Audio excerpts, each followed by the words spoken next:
Ok, bah parfait. Bonjour YouTube. Bonjour YouTube. Ok. Alors, du coup, je voulais commencer cette conférence entre de gros guillemets par ce screen d'une citation d'Olivier Dussopt, je sais pas comment ça se dit, Comme ça. mais qu'on m'a envoyé il y a pas longtemps. Et en fait, j'étais super content parce que ça illustre à quel point la logique, c'est super important dans la vie.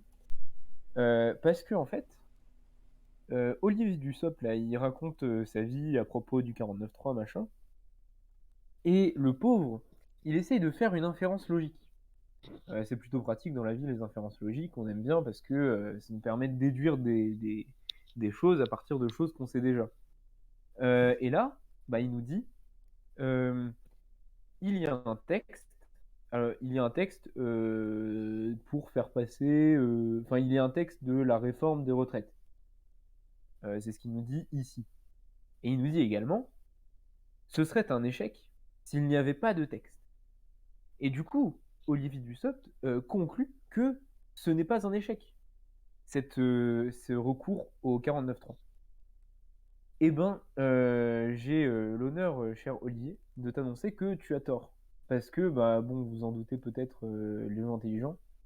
Euh, mais en fait, bah, il a confondu implication et contraposé en faisant ça.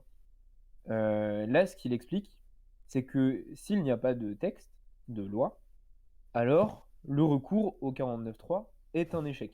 C'est la phrase ce serait un échec s'il n'y avait pas de texte. Cependant, il y a un texte. Et du coup, il en déduit que ce n'est pas un échec. Sauf que là, l'implication qu'il utilise, c'est pas celle qu'il vient d'énoncer à l'instant. C'est l'implication. S'il y a un texte, alors ce n'est pas un échec. Qui est en fait la réciproque de s'il n'y a pas de texte, alors c'est un échec. Bref, je pense que vous avez compris le principe. Euh, Oui. N'hésitez pas à dire si vous ne suivez pas. Mais voilà, ça évite de faire des erreurs un peu grossières en politique. Mais surtout, la logique, ça permet de détecter les, euh, les fraudes, les erreurs de raisonnement. Et en fait, c'est un peu la légende de la création de la logique. Bon, je pense que personne ne pourra jamais vérifier, mais on raconte que la logique a été créée en Grèce à l'époque où les sophistes étaient bah, commençaient à beaucoup se développer et à développer la rhétorique, et que du coup des gens voulaient montrer à quel point les sophistes avaient tort dans ce qu'ils faisaient, et du coup ils ont développé la logique pour ça. Bref. Donc ça c'était ma petite introduction. Et maintenant, je vais, tac. Ouais, est-ce que tout le monde voit mon stream? Oui. Oui. Je m'y attendais pas Ok, au parfait. paint. Du coup, je vais juste faire un petit rappel rapide de logique propositionnelle, parce que ce sera plus simple si vous avez ça pour suivre la suite de l'exposé. Du coup, la logique propositionnelle, c'est quoi? C'est la forme la plus simple de logique. Donc, c'est la logique qui nous permet de faire des trucs, genre dire. Oula, c'est un peu gros ça. Tac, on va le mettre en 20. J'en sais rien, bref. Il fait beau ou il pleut. Voilà, par exemple. Ça, c'est une phrase logique. C'est une phrase de logique propositionnelle qu'on peut traduire comme P ou Q avec P égale il fait beau et Q égale il pleut. Ok. Donc bon, ça c'est rappel rapide de logique propositionnelle. Padouga, est-ce que ça va jusque-là? Ça va. Donc, ok, parfait. Ça c'est les phrases qu'on peut écrire. On peut écrire aussi des phrases du genre P et Q, donc il fait beau et il pleut. Ce qui est super marrant, c'est que quand il fait beau et il pleut, et ben parfois on voit des arcs-en-ciel. Donc on peut dire aussi un truc du genre s'il fait beau et il pleut, alors on voit un arc-en-ciel. Et ben, ça, cette phrase-là, on peut aussi la traduire par un truc genre P et Q impliquent R, avec R égale il y a. Non, on voit un arc-en-ciel, pardon. Bref, donc ça, c'est ce qu'on peut écrire en logique propositionnelle. Et l'évaluation en logique propositionnelle, elle se fait super bien. On remplace tout ça par des 0 et des 1. 0, ça veut dire faux, 1, ça veut dire vrai, et après, on évalue le et, le ou, enfin bon.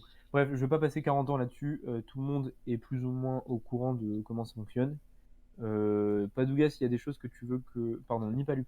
Il y a des choses que tu veux que j'explique, n'hésite pas. Ok.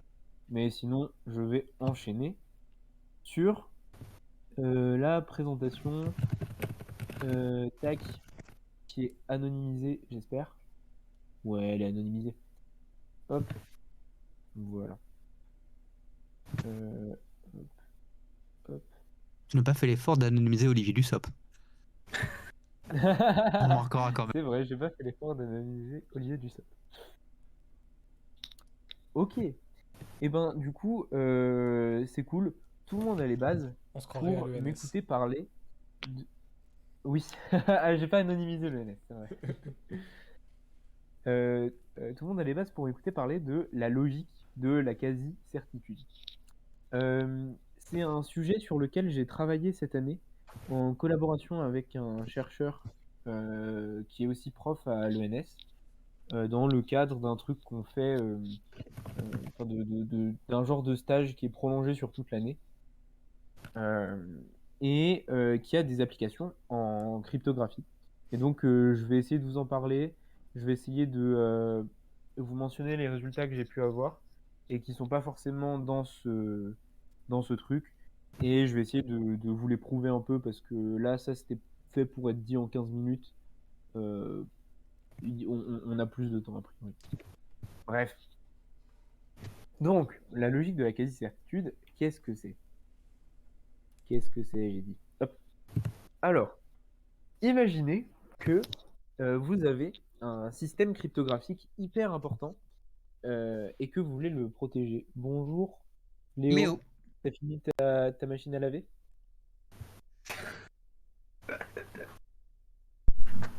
Bonsoir. Bon, Ah, bref. Donc, imaginez que vous avez un truc super important à protéger et que vous mettez un mot de passe dessus. On est d'accord, jusque-là, que si un méchant attaquant, représenté ici avec ce magnifique emoji méchant, on est d'accord que si un attaquant essaye de craquer votre système, bah en fait, il peut toujours en fait. Il peut toujours, juste en trouvant par magie votre mot de passe. Est-ce que jusque-là, tout le monde est d'accord avec cette phrase? C'est-à-dire par magie. Bah, disons que si jamais tu me files, enfin, si jamais tu laisses ton ordi ouvert et que il y a la page de connexion de Discord dessus, bah, t'es jamais sûr à 100%, même si t'as un mot de passe hyper compliqué avec plein de caractères spéciaux, t'es jamais sûr à 100% que j'arriverai pas à me connecter à ton compte. Ok.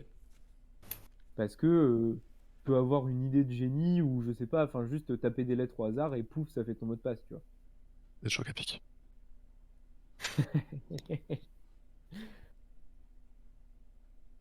Et le truc qu'on a envie de dire, c'est que, ok, effectivement, bah, c'est jamais 100% sûr, sauf que quand même, il y a des fois, c'est pas 100% sûr, mais la probabilité de casser le système, elle est vachement faible quand même.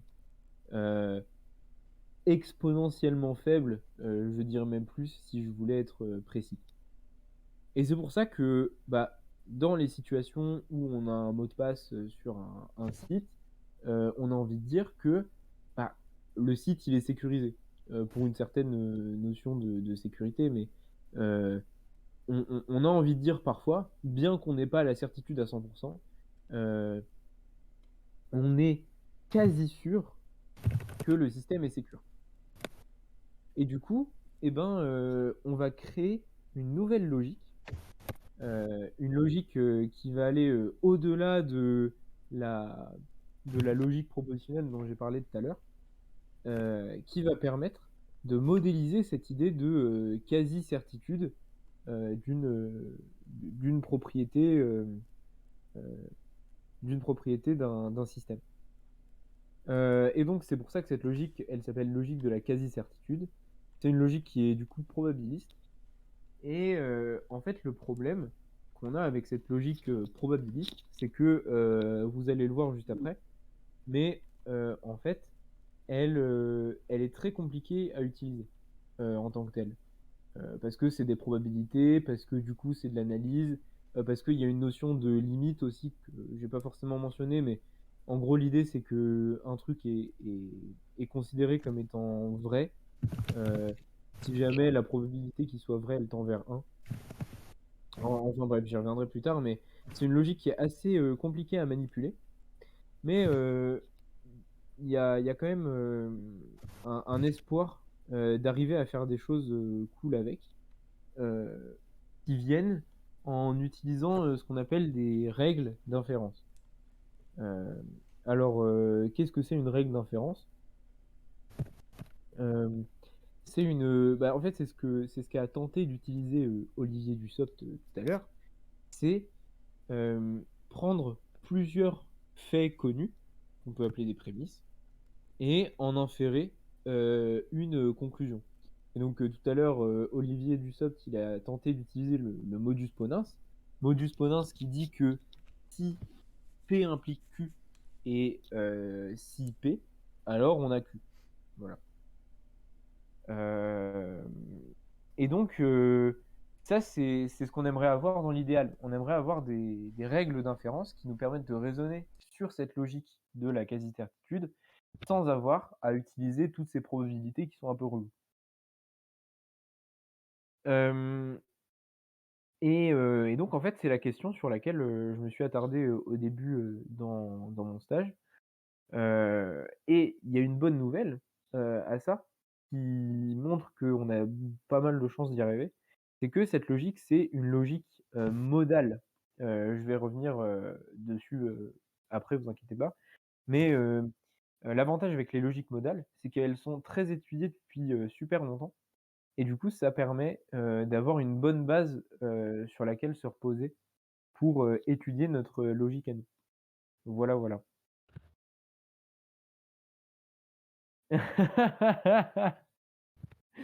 Connard.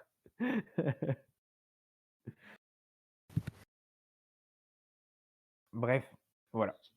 Alors, qu'est-ce que donc la modale Bizarre un peu cette présentation. Alors, Ok, vous en faites pas, les symboles, c'est pas grave, vous inquiétez pas, je vais tout expliquer.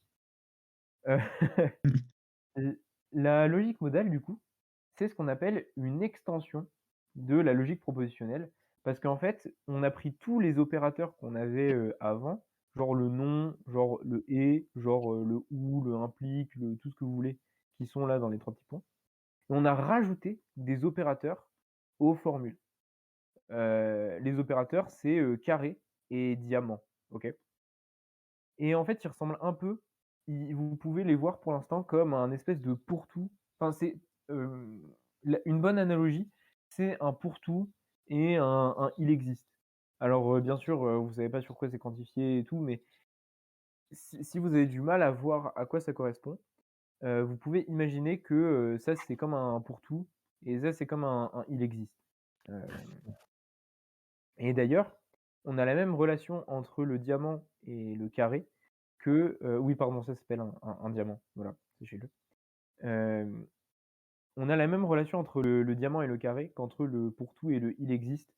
Ils sont duaux l'un de l'autre. Bon. Je reviendrai plus tard sur ce que ça veut dire, peut-être. petite question. Ouais.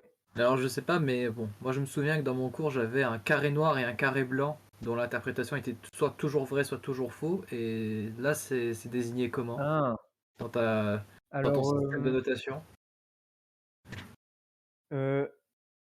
ici, on n'a pas de carré blanc, de différence carré blanc, carré noir, mais si tu veux dire, enfin, en imaginant que carré phi, ça veut dire phi est toujours vrai, et Oui. ben le carré noir chez toi, ça serait genre carré non phi, parce que ça serait non phi est toujours vrai, et du coup phi est toujours faux, par exemple. Ok, bon, très bien.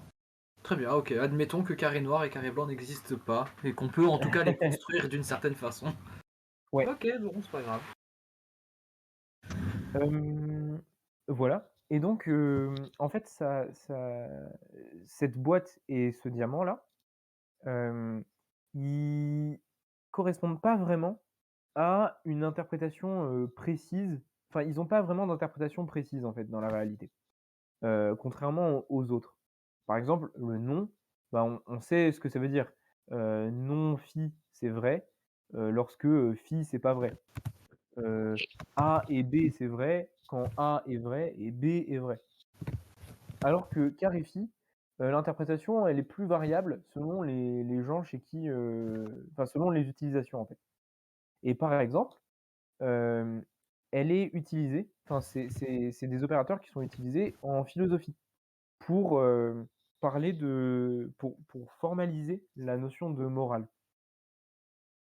Et du coup, la définition de carré phi, c'est, phi est obligatoire. Donc par exemple, si j'écris un truc du genre, alors je vais switcher, swiftly sur Paint, hop. Si j'écris un truc genre, carré, oh là là, le carré il va être dégueulasse. Heu, carré, heu alors attends, qu'est-ce qu'est-ce que je pourrais écrire? Hem, ouais, c'est ça. Carré, conduire, implique, porter une ceinture. Et ben, dans cette interprétation de la logique, ça veut dire qu'il est obligatoire que si tu conduis, alors tu portes une ceinture. Hem et donc bah, voilà, on peut former, des formules comme ça qui dépendent vraiment, du contexte. Et notamment, bah, il y a dans des contextes plus mathématiques et informatiques, il y a la logique de la prouvabilité, qui a été développée par, Gödel, le même, que les théorèmes d'incomplétude, et Loeb, alors lui je le connais pas du tout, mais il a fait des travaux là-dedans, dans lesquels, carré phi, ça veut dire, phi est prouvable. Voilà. Est-ce que jusque là tout va bien ou il y a des gens qui sont complètement perdus? Ça va. OK. Bon, bah, c'est parfait. Mais voilà, donc là, pour l'instant, on a, plein d'interprétations différentes de ce que c'est le carré, et d'ailleurs, le diamant, il se déduit, du carré, et c'est souvent assez rigolo à calculer. Hem, En fait, bah, par exemple, là, dans la logique, déontique, heu, si le carré Sick, this breach containment and it's fucking balling on the site courtyard. It's going forward and oh my god, I've never seen anything like it. Ah, ouais, Ouais, ouais, let's go. ouais. Ouais, ouais, ouais. là, il va être ça, passe record. OK. Donc là, en l'occurrence, carré phi, ça veut dire phi est obligatoire. Est-ce que du coup, vous avez, il y a quelqu'un, dans l'audience qui a une idée de ce que ça voudrait dire, diamant phi? Ou, avec cette définition, que j'ai donnée, là?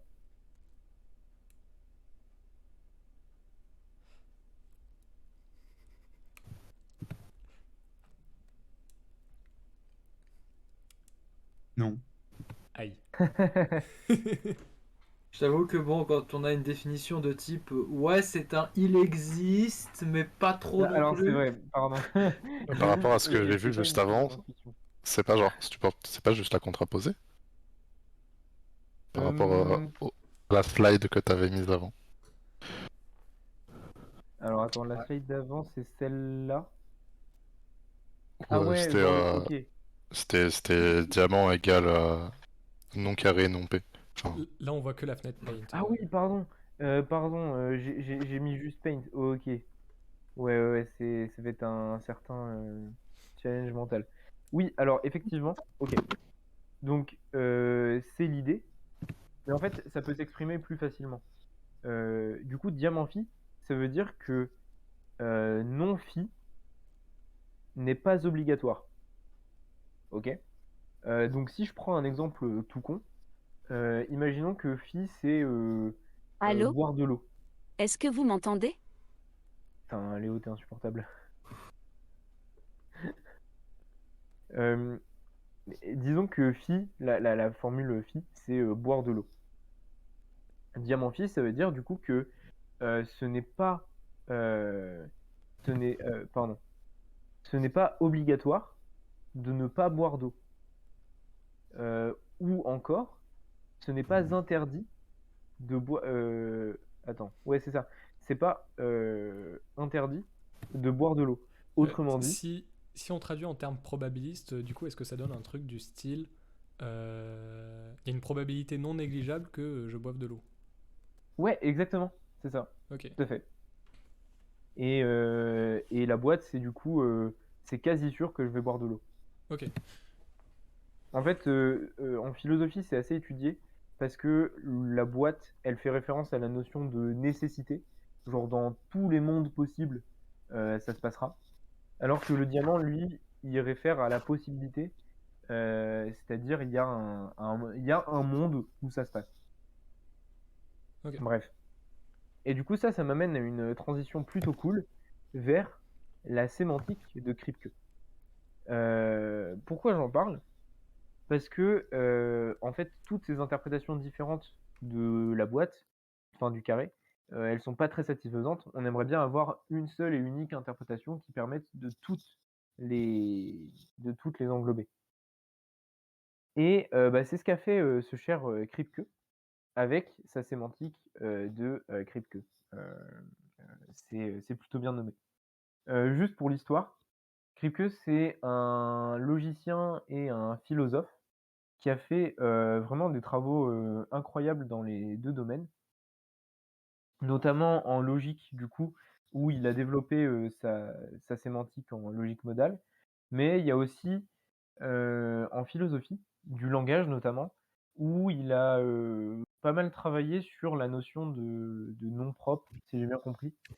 Notamment, enfin, j'ai un livre de lui qui s'appelle La logique des noms propres, dans lequel il explique beaucoup de choses très intéressantes à propos de qu'est-ce que c'est un nom propre, qu'est-ce que ça veut dire, à quoi ça fait référence, tout ça. Donc, euh,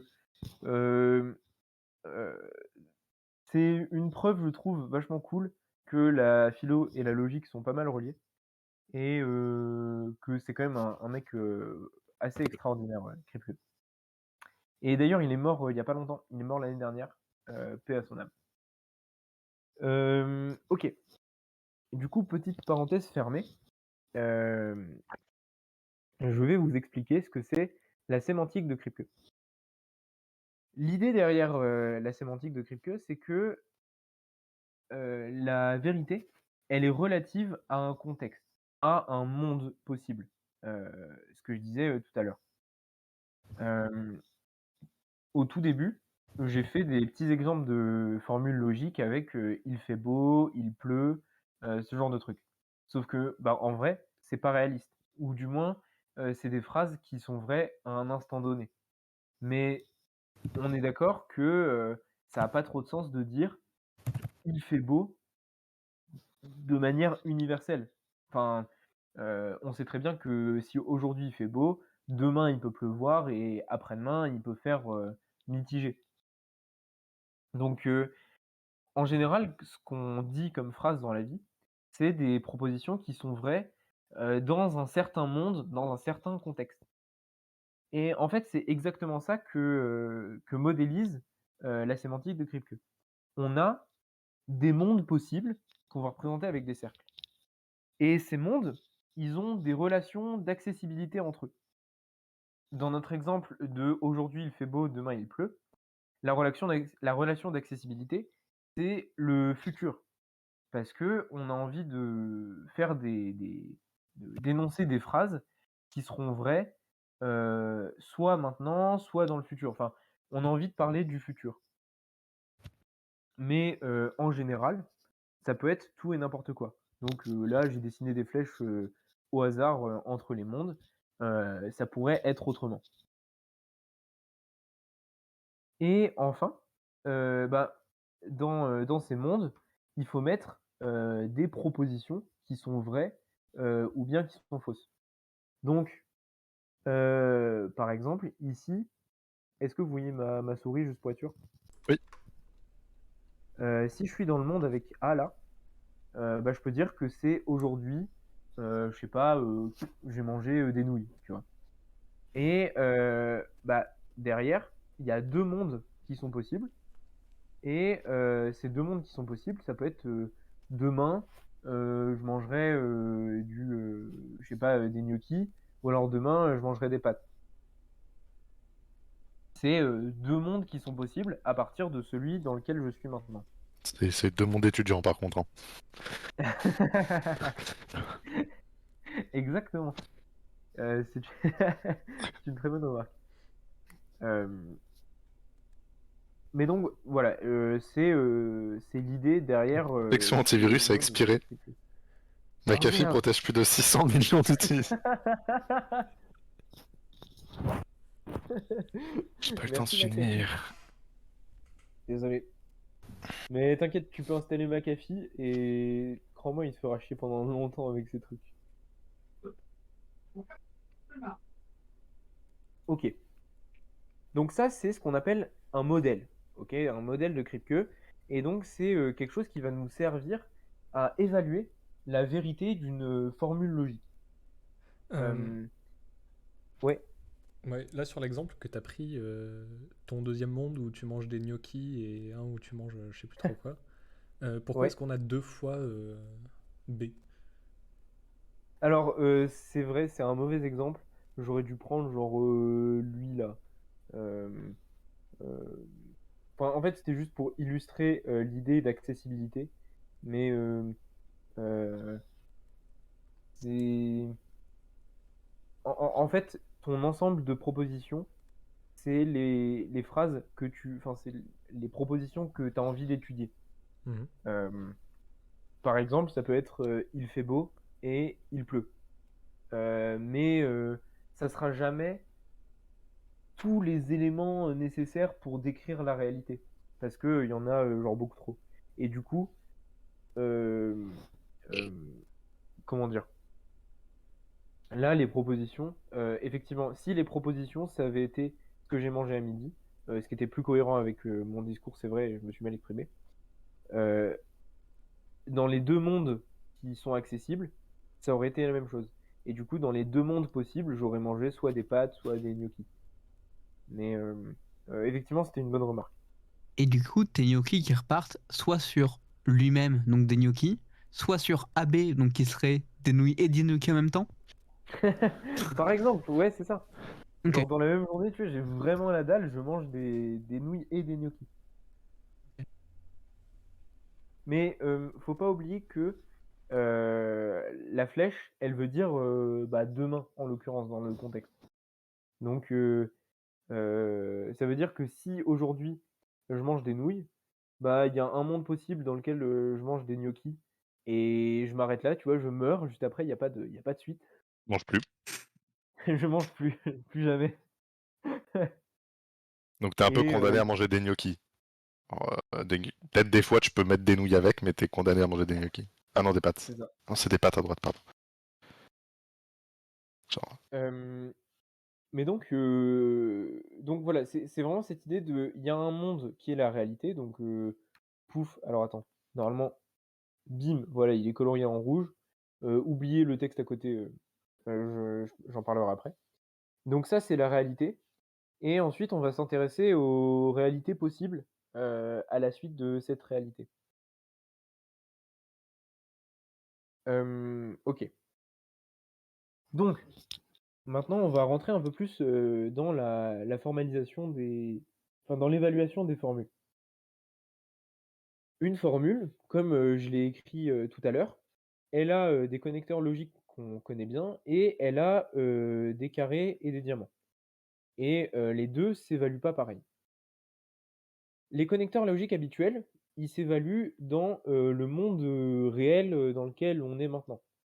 Donc là, A et non B, ça veut dire j'ai mangé des nouilles et j'ai pas mangé de gnocchi. Et bah ça, on peut l'évaluer dans la réalité actuelle. Genre, là, je peux voir aujourd'hui si j'ai mangé des nouilles et pas de gnocchi. Enfin, c'est quelque chose qui se voit, à échelle, locale. Et ça, c'est des choses qui s'écrivent avec les connecteurs logiques habituels. Sauf que, on a maintenant un moyen de parler du futur. On a un moyen de parler des mondes qui sont accessibles à partir de notre monde, actuel. Et ce moyen, c'est la boîte. La boîte, en fait, c'est là qu'intervient le pour-tout. Mettre une boîte autour d'une formule, ça veut dire que dans tous les mondes possibles depuis notre monde à nous, eh ben, la formule qui suit va être vraie. Dans notre exemple, comme il y a un boîte B, eh ben, on va regarder dans tous les mondes qui suivent notre réalité, est-ce qu'il y a un B dedans? Il y a un B dedans. Donc, là, ça veut dire que dans tous les mondes possibles, eh ben, je mange des gnocchis. Et c'est là que la notion de nécessité, en fait, elle intervient. C'est que là, dans la réalité actuelle, je peux dire nécessairement, demain, je mange des gnocchis. Parce que bah, dans tous les mondes qui suivent, je mange des gnocchis. Et en fait, c'est juste ça pour évaluer une formule. Du coup, question. On peut aligner des boîtes, enfin, on peut aligner des carrés pour parler de voisins à 2. On peut mettre 3 carrés pour parler de voisins à 3. Mais voilà, c'est ça l'essence de l'évaluation des formules dans ces histoires de monde possible. Du coup, j'ai une question. Ouais. C'est où qu'intervient la notion de presque sûr et compagnie?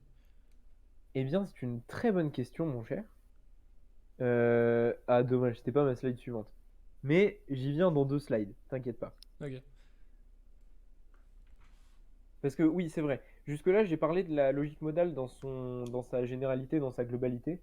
J'ai pas du tout parlé de ce que moi j'avais étudié comme logique. Donc, tout ça pour dire que, pour préciser, pardon, le problème auquel on s'intéresse. En fait, les modèles de Kripke, ils sont vraiment très étudiés parce que parfois, ils ont des propriétés super intéressantes au niveau de leurs relations. Donc là, vous avez vu que la relation entre les mondes que j'ai prises, elle est vraiment aléatoire. Enfin, il y a des flèches entre des mondes un peu de manière un peu random. Mais ce qui aurait pu se passer, c'est que j'avais une relation entre les mondes dite transitive. Alors, je sais pas si tout le monde sait ce que ça veut dire transitif. Genre Padouga, enfin Nipalu. Oui, oui, oui. Ok, bah, c'est parfait. Donc, ma relation, elle aurait pu être transitive, elle aurait pu être réflexive, elle aurait pu être symétrique. Enfin voilà, il y a plein de choses qu'elle aurait pu être. Et ce qui est super intéressant, c'est que ces propriétés sur la relation, elles sont équivalentes parfois à la validité de certaines formules. Ou enfin, à certaines règles. Par exemple, et pardon, j'ai pas fini mon truc. Ces propriétés sur les modèles de Kripke, elles correspondent à la fois à des formules, mais aussi à certaines interprétations de la boîte qu'on avait vue au début. Et ça, c'est vraiment incroyable parce que ça nous permet de caractériser des interprétations avec des règles. Exactement ce qu'on voulait ici. Plus concrètement, la logique de Gödel-Loeb de la probabilité, elle correspond exactement aux formules qui sont ici et aux modèles de Kripke qui sont bien fondés et transitifs. Donc bien fondés, ça veut dire qu'il n'y a pas de. Enfin, que tout chemin infini a une racine. Bref, c'est pas important.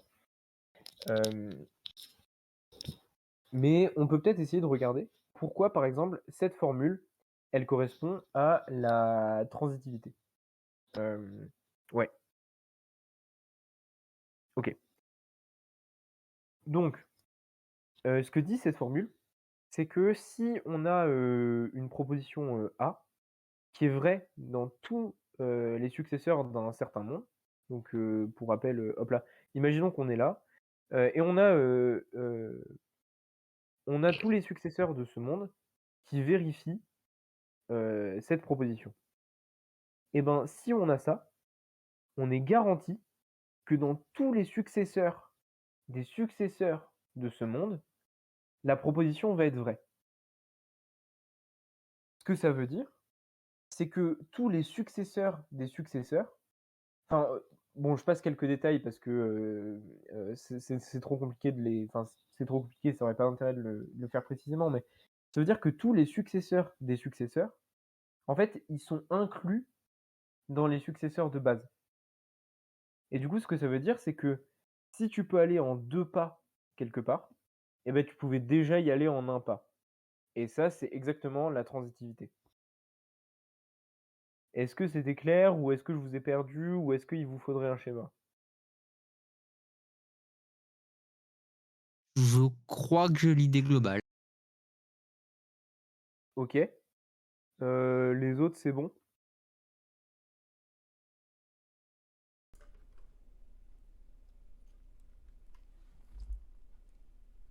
J'imagine? J'espère? On va dire que oui. Qui ne dit mot consent? Oh merde, putain, c'est sur YouTube. Tu pourras couper ça? Allez, cancel. Ok. Bon.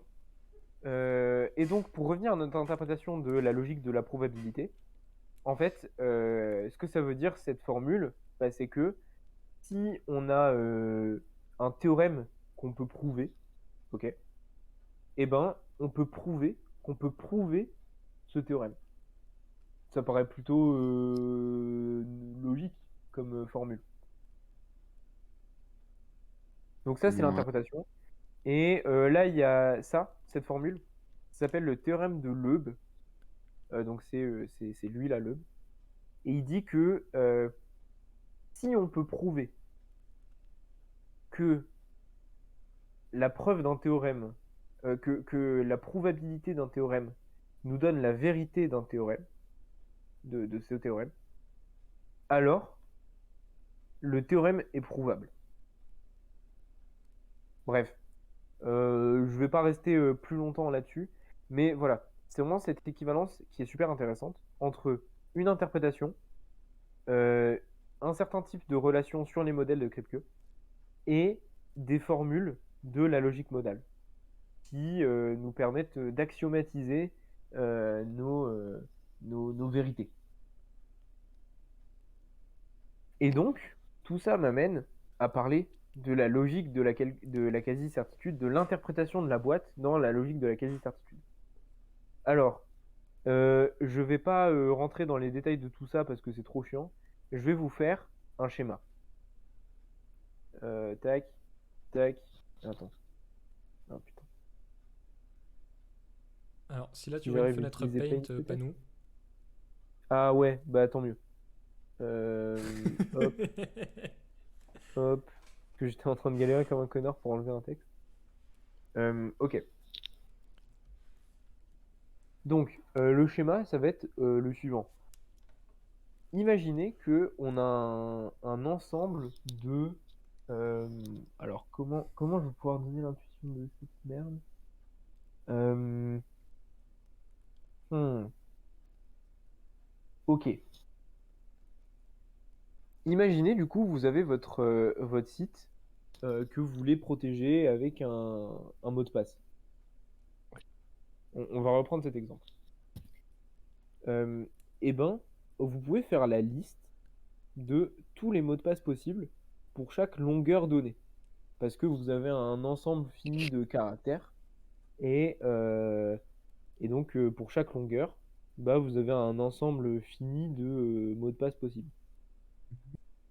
Est-ce que jusque-là, tout va bien? Oui. Parfait. Bon. Et ben, donc là, chaque case, elle représente les mots de passe de longueur 1. Donc là, il n'y en a pas beaucoup. Hop. Je vais y arriver peut-être. 1. Là, il y a les mots de passe de longueur 2. Là, il y a les mots de passe de longueur 3, etc., etc. Ok. Et donc, sur tous ces mots de passe possibles, sur tous ces mots de passe possibles, pourquoi cette truc est grise? Bon, bref, ok. Je vais arriver à trouver mon intuition. Euh, Vous avez une propriété qui est vraie ou fausse. Ok. Mettons que la propriété P, c'est l'attaquant, donc l'attaquant, le méchant, devine le mot de passe, X. Ok, ça je vais l'appeler P de X. Ok, je sais pas utiliser Paint. Voilà, alors on va dire P de X, le méchant devine le mot de passe X. Ok. C'est Donc pas un ça, c'est super notre... mot de passe.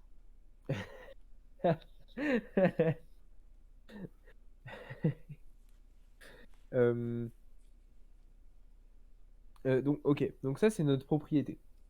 Et on va dire que notre attaquant, il est fort, mais enfin, il est assez fort pour deviner un mot de passe. C'est le mot de passe qu'il aura tapé au hasard à l'aide de son chat sur son clavier. Donc en vrai, il n'est pas très très fort. Et donc ça veut dire que bah, pour chaque longueur de mot de passe, il a une chance sur tous les mots de passe possibles d'avoir le bon mot de passe. Plus précisément, si je prends l'ensemble des mots de passe de longueur 1, eh ben, mon attaquant, il a, il va deviner un mot de passe sur les deux. Si on dit que par exemple, bah, mes caractères,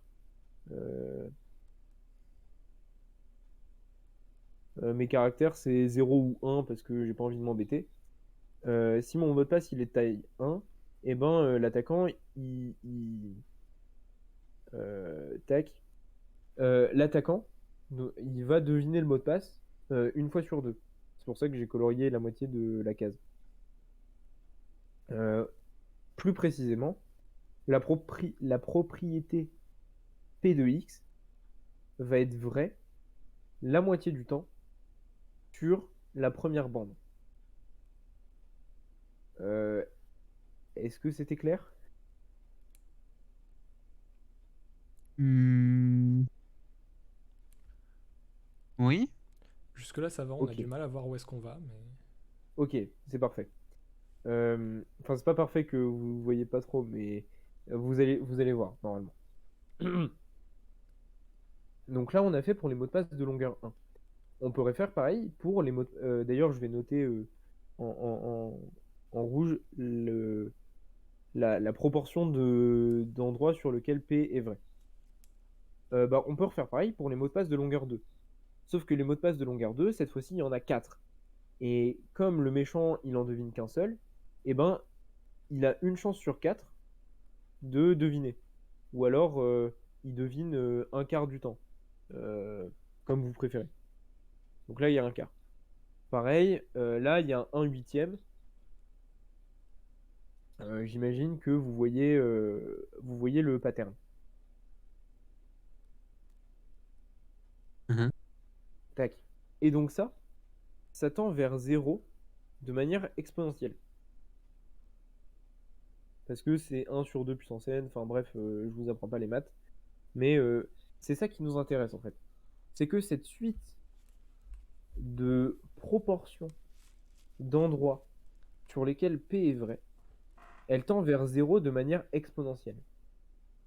Autrement dit, la probabilité pour que le méchant il devine pas le mot de passe, elle tend vers 1 de manière exponentielle. Et ça, c'est un truc qui est hyper connu en cryptographie. C'est ce qu'on appelle être overwhelming. La probabilité d'être vrai au fur et à mesure du temps, elle est overwhelming parce qu'elle tend vers 1 de manière exponentielle. Ok. Et ben en fait, si vous avez compris ça, vous avez quasiment tout compris. Parce que c'est exactement comme ça que fonctionne notre logique. On a un ensemble de mots de passe qui sont de longueur 1, 2, 3, tout ce qu'on veut. Et on a certaines propriétés qui sont valables sur ces mots de passe. Par exemple, le méchant devine le mot de passe, ou alors le mot de passe est rigolo, ou alors le mot de passe contient un A, par exemple. Et ces propriétés, elles sont vraies sur certains des mots de passe, dans chaque longueur de mot de passe. On calcule la probabilité pour chacune que la propriété soit vraie dessus. Et on regarde vers quoi elle tend.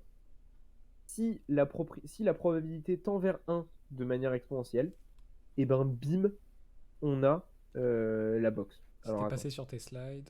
Ouais, je vais repasser sur mes slides. Tac. Donc, ouais, c'est ça. C'est si la propriété, elle est vraie, elle tend vers la probabilité que la propriété soit vraie tend vers 1 de manière exponentielle. Et ben, on dit que la propriété, elle est quasi sûre. Et du coup, on met une boîte devant. Et bim, c'est bon. Et sinon, après, derrière, bah, on a les connecteurs habituels, genre phi ou psi. Donc, le mot de passe, il contient un A ou le mot de passe, il contient un B. Non phi, l'attaquant ne devine pas le mot de passe. Bref. Je pense que vous avez saisi l'idée. Donc ça, c'était pour l'interprétation de la boîte dans notre logique. Et en fait, maintenant, bah, notre objectif, c'est réussir à relier cette interprétation de la boîte avec un modèle de crypto. Et la... Alors, attends. Ah ouais. Non, ça, on s'en fout. Est-ce qu'on s'en fout vraiment? Disons Ouais, que ok. disons que t'as teasé quand même la conf sur ta démonstration sur S5, donc bon. Je sais pas Ouais. si c'est vraiment.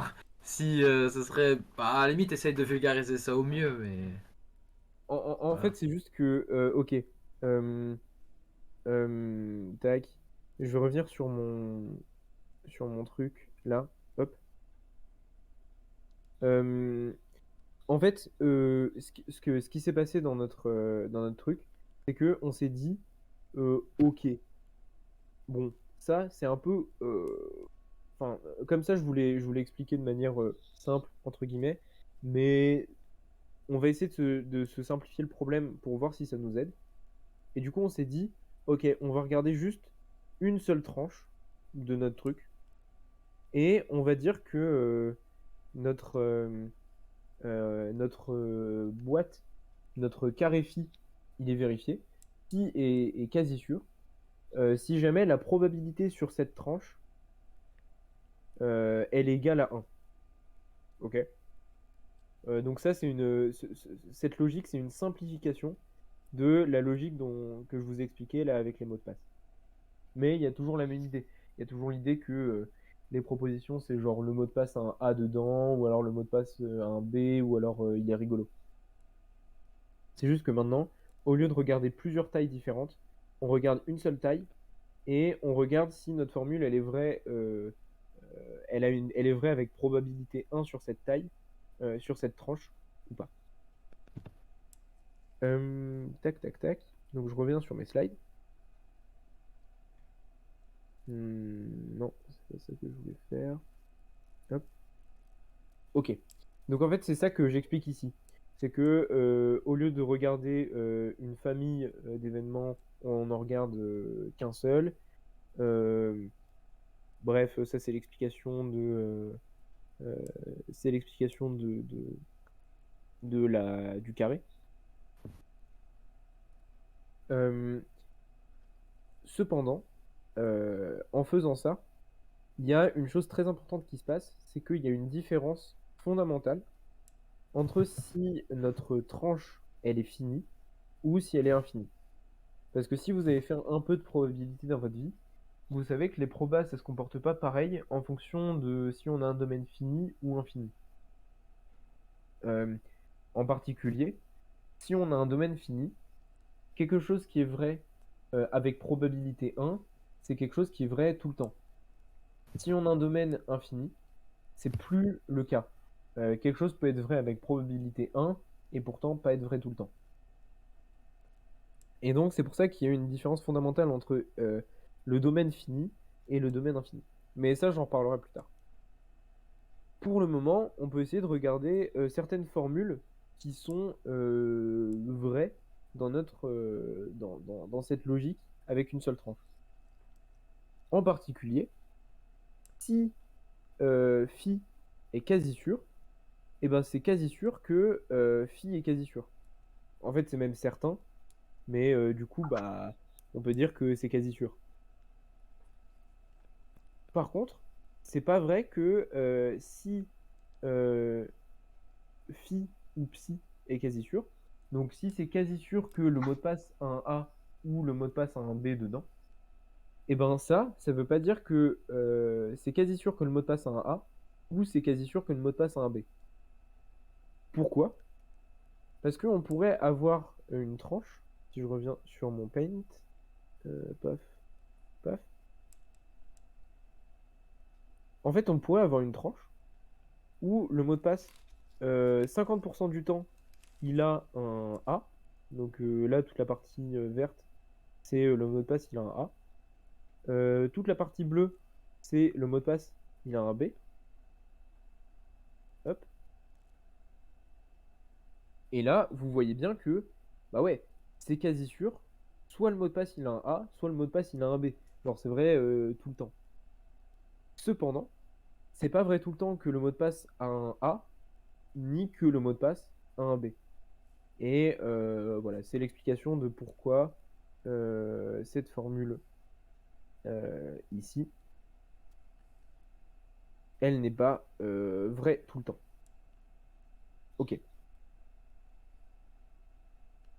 Bim. Donc ça, c'était l'explication du truc plus simple. Et donc maintenant, on arrive à la partie vraiment croustillante du problème. C'est comment on relie ces choses-là à nos modèles des mondes possibles qu'on a vus tout à l'heure. Et ben en fait, il y a une transformation assez directe qui s'opère entre la sémantique probabiliste et la sémantique de Kripke. Et en fait, cette sémantique, elle consiste à considérer qu'un mot de passe, c'est un monde possible dans notre modèle de Kripke, et que bah, tous les mots de passe, ils sont accessibles depuis tous les autres. C'est ce qui est représenté ici. Si on a un ensemble avec trois mots de passe, ρ1, ρ2 et ρ3, et ben on va créer trois mondes, un monde pour chaque, pouf, pouf, pouf, et on va regarder, dans chaque monde, on va mettre les propriétés qui sont vraies dessus. Donc si, par exemple, ρ1, il a un A dedans, et il a un B dedans, et ben on va mettre P et Q dedans. Si ρ3, il a que un A, mais il n'a pas de B, ben on va mettre que P dedans. Et si ρ2, il a un B, mais pas de A, ben on va mettre un Q dedans. Voilà. Donc c'est plutôt direct. Et pourtant, c'est assez puissant en fait comme résultat. Parce que ça nous montre que nos histoires probabilistes, on peut les régler uniquement en étudiant des choses sur les modèles de crypto qui ont cette forme-là. Et c'est super cool parce que bah, ces modèles de crypto, ils sont super utilisés, on a plein de résultats dessus. Enfin, vraiment, bah, trop bien. Moi, j'étais trop heureux d'avoir ça. Euh, Euh, question là sur sur ton analogie. ouais. Ça veut dire quoi qu'on puisse passer de Ro 1 à... Enfin, que Ro 3 est accessible depuis Ro 1 C'est une bonne question.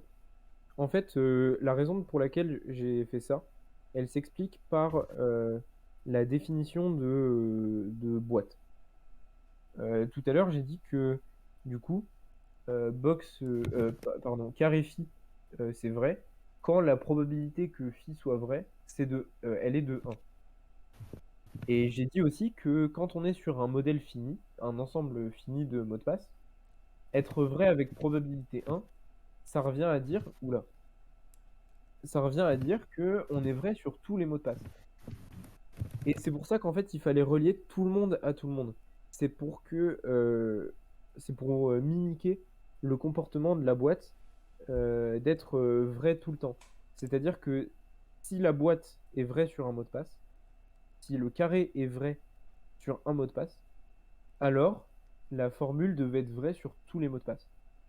Et ce que ça veut dire là dans notre histoire, c'est que si carré phi est vrai sur le mot de passe 1, et ben phi devait être vrai sur le mot de passe 1, 2 et 3. Et c'est pour ça que ce monde-là, il devait être lié au monde 1, au monde 2 et au monde 3. Mais là, en Je sais pas si l'occurrence, ça c'est répond quoi à ta Phi? question. Phi, ça peut être par exemple le mot de passe un A dedans. Et, excuse-moi, c'est peut-être moi qui n'ai pas suivi, mais c'est quoi un modèle de crypto du coup? Ok, t'as pas suivi. Ok, ok, non, c'est pas grave. Non, non, t'inquiète, t'inquiète, je vais expliquer. Ah Euh, oui, c'est ce truc-là.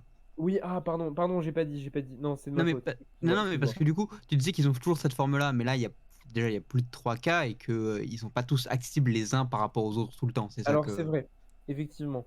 Les modèles de crypto qu'on obtient là dans cette preuve, c'est des Mhm. modèles très particuliers puisque leur relation, c'est une relation d'équivalence. En fait, tout le monde est Mhm. relié à tout le monde. Ouais. Euh, voilà.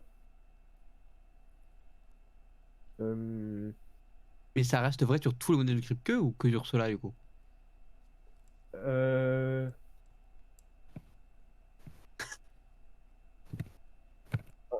En fait, alors c'est plutôt que on a une correspondance entre les modèles probabilistes, Mhm. enfin les- comment? Un modèle probabiliste, c'est juste un ensemble de mots de passe avec des formules qui sont vraies sur certains de ces mots de passe. Mhm. On a une correspondance entre ces objets-là Mhm. et les modèles de Kripke qui sont des modèles relations d'équivalence. Du Ok, coup, on n'a pas une correspondance avec tous les modèles de Kripke. ok, Je sais pas si ça répond à ta question. ok, je crois que j'ai compris. Du coup, là, pour Phi, quand tu disais que ça pouvait être... le mot de passe contient un A, Hmm. est-ce que c'est pas plutôt le mot de passe contient un A ou un B? Euh, Alors ça pourrait, mais qu'est-ce qui te fait dire ça? Ben, je sais pas, Ro 2 contient pas de A. Euh, Attends, répète. Ro 2 ne contient pas de A.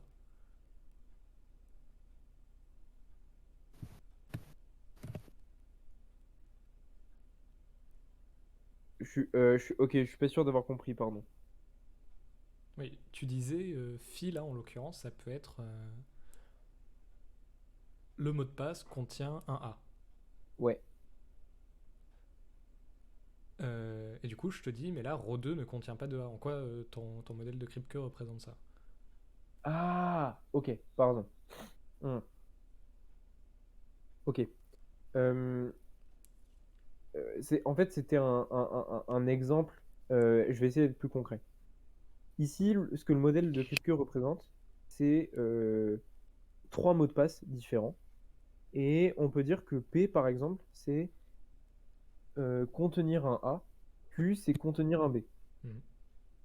là, comme ρ1 il a P et Q, ça veut dire que ρ1 il contient à la fois A et à la fois B. Comme ρ2 il contient que Q mais pas P, ça veut dire que ρ2 contient un B mais pas de A. Et pareil, ρ3 il va contenir un A mais pas de B. Parce que là, je te suis. Maintenant, on peut se poser la question, est-ce que carré P est vrai? C'est-à-dire, est-ce que dans un certain monde, non, pardon, est-ce que c'est presque sûr que les mots de passe ont un A dedans? Ou alors, est-ce que c'est vrai avec probabilité 1 que les mots de passe ont un A dedans? Pour vérifier ça dans notre sémantique probabiliste, on vérifie que chacun des mots de passe a un A dedans. Parce que c'est la définition de probabilité 1 sur les modèles finis. Donc on vérifie sur chacun. ρ1 et ρ3 c'est vrai. Par contre ρ2 c'est pas vrai. Donc bah ça marche pas. Ça marche pas. Carré P n'est pas vrai. Mhm. Ce qu'on a envie de faire, c'est avoir la possibilité de vérifier ce genre de propriété sans étudier les probabilités de vérité de cette propriété. Parce que calculer des probas, c'est chiant. Alors là, c'est facile, il suffit de vérifier sur chacun. Mais dans notre cas précédent, avec plein de tranches possibles, faut calculer partout, c'est horrible, on s'en sort pas. Donc, ce qu'on veut, c'est un modèle de Kripke, donc un truc qui a cette tête, qui modélise la vérité de nos formules dans qui étaient déjà vraies dans les modèles, dans les histoires de probabilité. Ce que ça veut dire, c'est que on veut que si une formule était vraie avant, bah, elle le soit là-dedans aussi.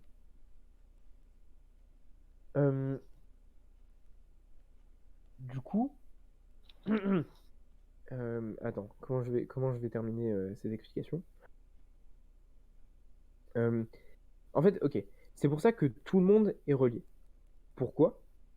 Parce que tout à l'heure, pour vérifier si carré P était vrai, il fallait vérifier sur tous les mots de passe si P était vrai.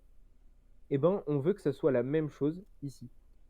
Pour vérifier que carré P est vrai en ρ 1, eh ben, il faut vérifier que P est vrai dans tous les successeurs de ρ 1. Et comme tous les successeurs de ρ 1, ben, en fait, c'est tous les mondes possibles, il va falloir vérifier dans tous les mondes possibles si P est vrai. Et les deux systèmes de vérification se correspondent, on est content. Et donc là, en l'occurrence, on vérifie si carré P est vrai. P est vrai dans ρ 1, P est vrai dans ρ 3, mais il n'est pas vrai dans ρ 2, donc ça marche pas. Est-ce que c'est plus clair qu'avant? Oui. Cool. Parfait. Très bien. Et du coup, bah, je l'ai dit à plusieurs reprises, mais tout ce que j'ai raconté là, ça marche quand l'ensemble de mots de passe, il est fini.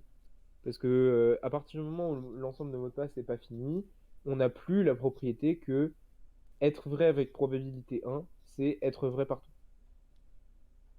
C'est pour ça que l'étape d'après, bah, c'est étudier ce qui se passe pour euh, pour les modèles avec un nombre infini de mots de passe possibles. Euh, alors, c'est pas très. Ça ressemble pas trop à ce qu'on pourrait trouver dans la vraie vie, mais c'était intéressant à étudier quand même, juste au moins pour le fun, et aussi pour. Enfin, parce que si on n'arrivait pas à faire ça, on se doutait bien que ça allait être un peu compliqué de réussir à faire des trucs avec notre logique de base. Donc, ce que j'ai tenté de faire au tout début, quand j'ai étudié la question, bah, c'est faire pareil que j'avais fait avant. C'est-à-dire que bah, on peut trouver une correspondance, enfin essayer de trouver une correspondance entre ça et un modèle de Kripke. Cependant, ça marchait pas super bien, justement pour la raison que je répète depuis tout à l'heure. Être vrai partout, c'est pas. Pardon, être vrai avec probabilité 1, c'est pas être vrai partout.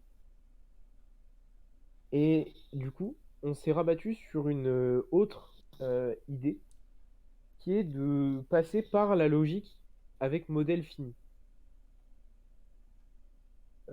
C'est-à-dire, au lieu de chercher une équivalence directe entre les formules vraies dans les modèles infinis et les modèles de Kripke, on va dire qu'une formule qui est vraie dans un modèle probabiliste, enfin dans un modèle qui a une infinité de mots de passe, en fait, on se rend compte que bah, elle est vraie aussi. Il existe un modèle qui a un nombre fini de mots de passe qui va vérifier cette formule. Euh, et ça, c'est super intéressant. C'est super intéressant parce que ça veut dire qu'on peut, que en fait, l'infinité du modèle n'est pas descriptible par une formule. Il n'existe pas de formule qui disent il y a un nombre infini de mots de passe dans mon domaine d'études.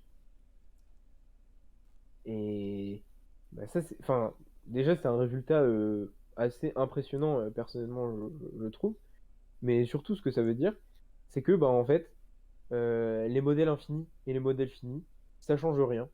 Dans les deux cas, on peut se ramener à des modèles de Kripke, comme on a vu là. Euh, alors, l'idée globale de la preuve, je vais le faire sans trop de gros détails, mais en gros, on la met sous une certaine forme normale que j'ai écrite ici. C'est un ou de et de machin bidule. Et enfin, ça se fait bien. On extrait de la formule ces, ces composantes de base.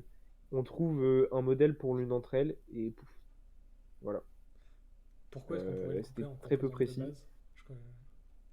Euh, Pardon, je t'ai pas entendu. Pourquoi est-ce qu'on pourrait le couper en composantes de base? Alors, ce qui se passe, c'est que ta formule, ok. Comme tu es dans des modèles probabilistes, euh, on a vu que tout à l'heure que quasi sûr, être quasi sûr d'être quasi sûr, c'était pareil que être quasi sûr tout court. Est-ce que tu es d'accord avec moi là-dessus? Oui. Du coup, euh, normalement, ça devrait pas te choquer si je te dis qu'on peut supposer que si on a une formule avec un carré devant, on peut supposer que cette formule-là, c'est une formule propositionnelle. Parce que bah, on enlève tous les carrés avec avec l'argument que je viens de te donner.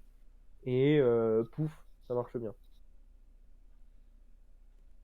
Ok. Du coup, ce qui se passe ensuite, enfin ce qu'on fait, c'est on met phi en forme normale conjonctive Mhm. et, et on arrive à distribuer la boîte sur les connecteurs logiques. Euh, c'est très vague ce que je te dis, mais Ouais, ouais, je te ça, suis. bah, ça passe par une mise en forme normale de la formule en fait, et une distribution ensuite de la boîte sur le reste des connecteurs. Mais donc, du coup, comment tu sais que la mise en forme normale, elle existe? La mise en forme normale de phi, Ouais. c'est un théorème de la logique propositionnelle qui te dit que tu peux toujours te ramener à une forme normale conjonctive. Alors, je peux essayer de montrer vite fait pourquoi c'est vrai, si ça vous intéresse. Tac. Alors, on va agrandir En vrai, ça. pour nous convaincre, le mieux que tu puisses faire, c'est un exemple où tu passes C'est pas faux. Ouais, t'as raison, je vais essayer de faire ça. d'un truc infini à un truc fini. Mais... Ah! Ah oui, ok. Tu voudrais que je fasse ça? Ok. Mais Alors, c'est si vrai que c'est trop compliqué là maintenant. alors, je peux tenter sur un exemple. Euh, hmm. Touc, touc, touc, touc, touc.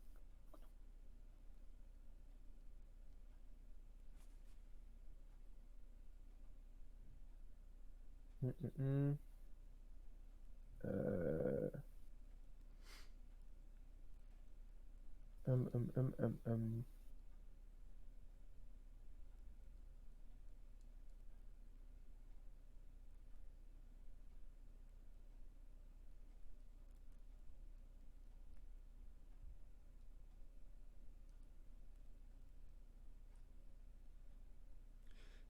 Non, mais vraiment, si c'est trop chaud, tu fais ça après Non, non, la non. conférence, hein. Non, t'inquiète, t'inquiète.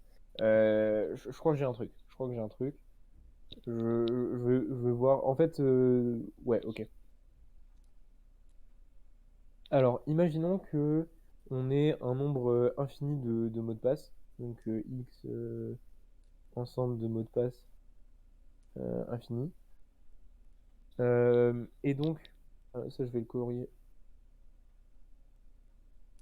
Je vais mettre ça en noir. C'est égal 11. Voilà. Et donc, du coup, comme tout à l'heure, on a deux propriétés. On a P. euh, le MDP contient un A. Et Q. Le MDP contient un B. Ok. Donc ça, c'est toujours nos deux trucs. Et on peut considérer par exemple la formule phi, écrit avec un F bien sûr, phi égale, alors comment, il n'y a pas un symbole Unicode carré?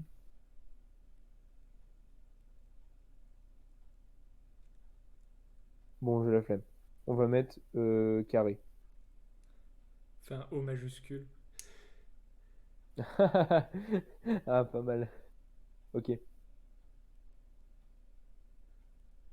Donc, on va mettre un carré et on va mettre, donc c'est carré P et diamant Q.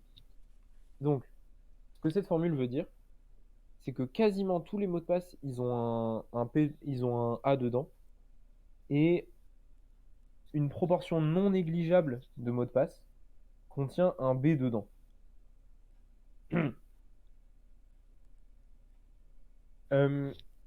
On peut montrer que comme il y a un nombre non négligeable de mots de passe qui contiennent un B et qu'il y a quasi tous les mots de passe qui contiennent un A, on peut trouver au moins un mot de passe qui contient à la fois un A et un B. Vous pouvez vous en convaincre en essayant de faire rentrer un nombre non négligeable de mots de passe qui contiennent un B dans l'ensemble des mots de passe qui contiennent pas de A. C'est très compliqué parce que bon, c'est impossible parce que c'est trop petit. Mais euh, Ah, je connais ça, c'est le voilà, théorème des chaussettes. ouais, en gros, ouais, c'est un peu ça. C'est un peu ça.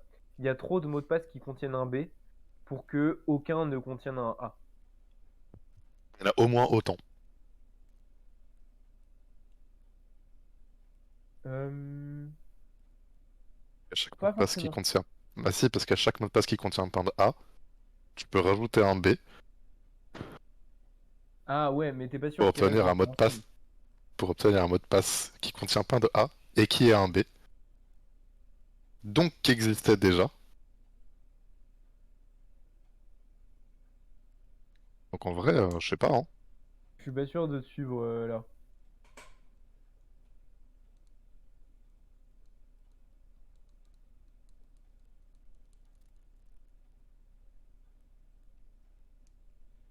Genre quand tu rajoutes un A à un mot de passe, t'es pas sûr qu'il va rester En dans ton fait, je ensemble crois de mots que de dans la passe. tête d'Alix, X, c'est l'ensemble de tous les mots de passe. Ah, ouais, mais pas forcément justement. Tu peux prendre bah tu peux faire un choix aléatoire de mots de passe dedans. Genre, imagine Suwako c'est un bâtard et il a compris que tu pensais ça et pouf, il te, il te choisit le bon set de mots de passe pour te faire chier. Euh, et ben là, ça va marcher quand même. Euh, enfin bref, Euh, ça, ce que ça nous dit, c'est que il existe au moins un mot de passe qui contient à la fois un A et un B.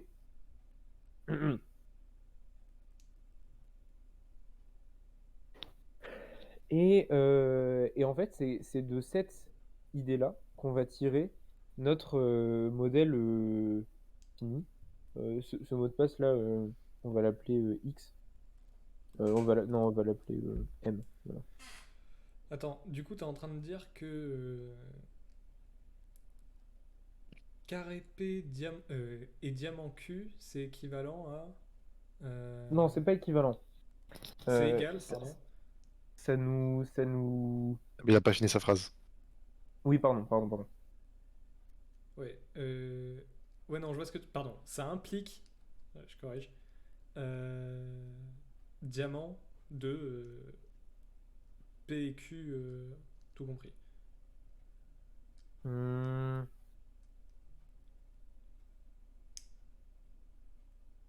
ouais. Euh, Ouais, c'est ça. C'est ça. Ouais, parce que tu l'avais écrit en toutes lettres, juste avant, t'avais écrit une formule. C'est juste pour m'assurer que j'avais bien compris. Ok. Non, ouais, effectivement, t'as raison. Euh, T'as raison. Et ok. Et du coup, bah ça c'est pratique. Ok. C'est pratique parce que ce mot de passe M, en fait, il contient l'ensemble. Enfin, à lui seul, il caractérise la vérité de la formule. Pardon. C'est pas qu'il caractérise la vérité, mais c'est que il résume à peu près tout ce que voulait dire la formule F. Euh, et donc plus précisément, notre modèle fini, c'est juste l'ensemble qui contient que M. Pourquoi? Parce que euh, bah, si on prend cet ensemble fini là, c'est sûr et certain qu'il va satisfaire F. Parce que comme il contient un A, bah, la probabilité de contenir que le mot de passe contienne un A sur cet ensemble, elle est égale à 1.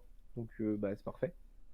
Et comme il contient aussi en même temps un B, bah, la probabilité de trouver un mot de passe qui contient un B dans cet ensemble, elle est non négligeable. Et donc on a le diamant Q aussi. Euh, c'est comme ça qu'on crée un modèle fini qui va satisfaire notre formule F. Est-ce que vous êtes plus convaincu qu'avant? Tu peux repasser sur les slides que je compare? Tac, tac, tac. Alors c'est vrai que j'ai pas fait le passage en forme normale, mais c'est juste... Enfin, c'est pas l'élément le plus intéressant, je pense. Je peux le détailler si ça vous intéresse vraiment. Je pense que c'est juste. Non, non, je comprends. En fait, si tu veux, je pense que j'avais pas compris qu'on se limitait vraiment à à la validité de phi tout court. Ouais. Ouais, ok, ça va. Ah oui, pardon. Oui, c'est vrai que c'est pas un truc que j'ai précisé. Euh, Effectivement, en toute généralité, il n'y a pas équivalence entre les modèles finis et infinis. C'est juste que quand on prend une formule précise, eh ben, si cette formule elle a un modèle infini, on peut lui trouver à elle toute seule, genre un peu comme si on lui faisait un cadeau, un modèle infini qui marche, un modèle fini qui marche bien pour elle. Mais en toute généralité, il n'y a pas de modèle fini équivalent pour toutes les formules à un modèle infini. Euh, voilà.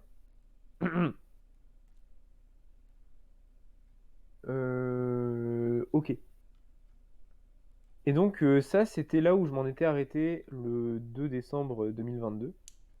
Euh, et c'était bon, c'était déjà pas mal. C'était déjà pas mal, puisque du coup, donc, on avait à notre disposition deux logiques, euh, finite probability logic et infinite probability logic. Euh, on avait prouvé que Finite Probability Logic, elle était équivalente à S5. S5, j'ai pas précisé, mais c'est les modèles de Kripke qui sont des euh, relations d'équivalence. Et du coup, on a réussi à montrer pouf pouf toutes ces équivalences. Mais si vous vous souvenez bien, bah, notre logique de base, elle, on n'a pas réussi à prouver son équivalence avec S5. Pourtant, bah, on a une bonne intuition que ça pourrait être le cas, vu comment ça marche bien avec les autres logiques. Et bah, effectivement, c'était bel et bien le cas, puisque après, en janvier, je crois, avec mon encadrant, on a réussi à montrer qu'il y avait équivalence entre les deux. Donc, bah, franchement, plutôt cool. Et c'est à peu près là que j'en suis rendu en termes de résultats tout à fait concrets. Maintenant, on est en train de continuer les recherches sur des choses qui sont plus proches des applications concrètes dont il a besoin lui. Parce que tout ce que j'ai fait jusqu'à présent, c'est une simplification de son problème de base. Et on s'est rendu compte que bah, c'était peut-être un peu trop simplifié pour ce, ouais, pour le problème de base, parce que on avait réussi à le résoudre en fait un peu trop facilement. Et du coup, en ce moment, on s'intéresse à des questions qui sont plus proches justement de son problème initial. Son problème initial étant, j'en ai pas parlé au début, mais étant le prouveur Squirrel. Voilà tout. C'est un, c'est un assistant de preuve, donc c'est quelque chose qui vous aide à prouver vos théorèmes. Et c'est plus spécifiquement axé sur justement la cryptographie et ces histoires de systèmes sécurisés avec des attaquants, etc., etc. Voilà.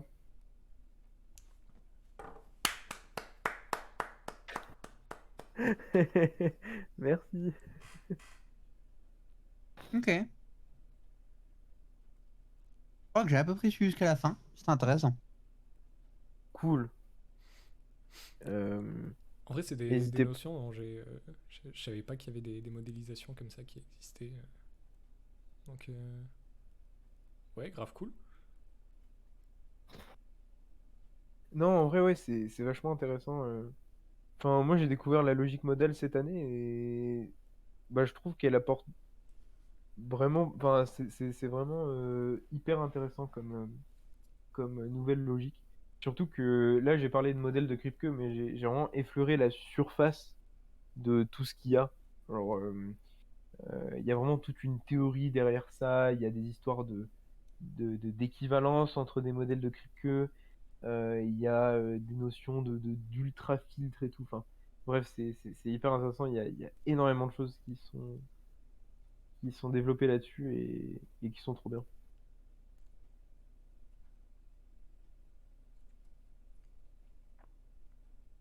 Voilà, si vous avez des questions, n'hésitez pas non plus, mais j'imagine que vous les auriez posées. Non. Mais, Alors j'en ai, mais ça concerne pas la logique. Ça concerne la combinatoire. Il y a des gens qui sont forts en combinatoire là.